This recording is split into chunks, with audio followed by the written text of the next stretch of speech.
जीले का एक इल्ज़ाम है, वो कहता है कि जो बूफे में खाना बेचते हैं बहुत बहुत महंगा महंगा है। बेचते, बहुत महंगा। 5,000 8,000 रुपए का बूफे है 3000 5000 वो ये बहुत बहुत ज़्यादा महंगा है। तो जी। ये 4,000 रुपए के बूफे के खाने में से आपके ख्याल में कितना बचा लेते बहुत ज़्यादा ये लोग, मैं तो देखता हूँ ये बड़ी बड़ी गाड़ियों में बैठे होते हैं, इन लोग की अपनी वो क्या कहते हैं वो डेरा टाइप है वो न के हैं, बड़े अमीर हो गए ये। बस यह कह रहा है कि बूफे ले बाद आ जाओ, इतनी महंगाई ना करो, ताड़ी मेहरबानी है। उन्होंने देखे ना पाकिस्तान में ना जो 20 रुपये का नान है, 20 रुपये का नान और 16 की रोटी है, ठीक है, ये शुरू हो गया है।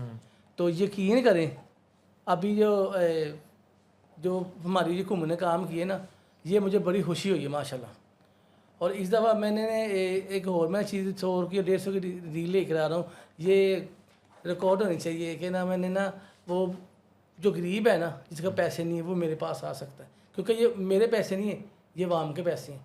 बाकी मेरा बूफे वाले से यही है कि वो कहते हैं ना कि हमने